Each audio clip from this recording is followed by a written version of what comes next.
এখনো devil hunt করতেছে, কিন্তু ইউনূস সাহেবের চারপাশে এখনো ডেভিল ঘোরাফেরা করতেছে। এই জন্য বাজারে জিনিসের দাম কমে নাই, সিন্ডিকেট তারা ভাঙতে পারে নাই এই 6 মাসে।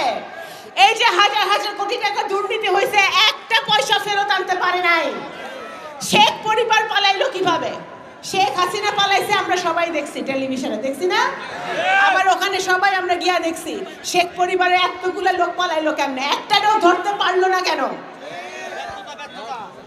সুতরাং আজকে আমাদের এই নতুন প্রজন্মের যে সংগ্রাম, আমাদের বিএনপি গত 17 বছরের যে সংগ্রাম, জনাব তারেক রহমানের নেতৃত্বে আমরা যেই সংগ্রাম চালিয়ে যাচ্ছি, এই সংগ্রাম কিন্তু আমাদের চালিয়ে যেতে হবে যতদিন পর্যন্ত আমাদের একটি নতুন বাংলাদেশ, সুন্দর বাংলাদেশ, স্বচ্ছ বাংলাদেশ, একটি দুর্নীতিমুক্ত বাংলাদেশ আমরা গড়ে তুলতে না পারবো, মানবিক রাষ্ট্র গড়ে তুলতে না পারবো, ততদিন পর্যন্ত আমাদের এই সংগ্রাম চালিয়ে যেতে হবে। এবং সবচেয়ে বড় কথা, আমরা এখানে যারা আছি তারা এখনো 15 বছরে একটা ভোট দিতে পারি নাই। এই ভোটের ব্যবস্থা করতে হবে এবং যত শীঘ্রই সম্ভব এই সংস্কার তো চলমান থাকবে। সংস্কার বিএনপি সংস্কার প্রথম এই বাংলাদেশে 27 দফা দিয়ে শুরু করেছিল, যেটা এখন 31 দফা জনাব তারেক রহমান ঘোষণা করেছে।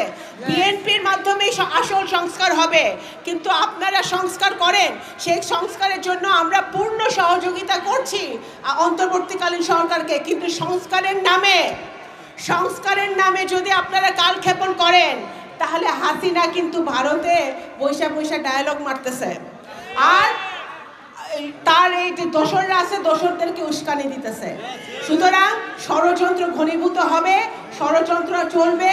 এবং আরেকটি কথা আমি শরীয়তপুরবাসীকে বলে দেই, আওয়ামী লীগ আপনাদের ঘাড়ে উঠে, আপনাদের ভিতরে ঢুকে যেন ষড়যন্ত্র করতে না পারে, সেই দিকে সাবধান রাখতে হবে।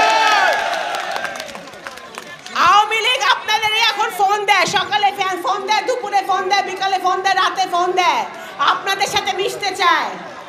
আর শরীয়তপুর বিএনপি অত্যন্ত শক্তিশালী একটি বিএনপি। শরীয়তপুর বিএনপিকে সংগঠিত করেন, ধানের শীষকে শক্তিশালী করেন। আমি বিশ্বাস করি আপনারা যদি ঐক্যবদ্ধ হয়ে কাজ করেন, শরীয়তপুরের মাটি হবে তারেক রহমানের মাটি, তারেক রহমানের ঘাঁটি, শহীদ রাষ্ট্রপতি জিয়াউর রহমানের ঘাঁটি, ধানের শীষের ঘাঁটি।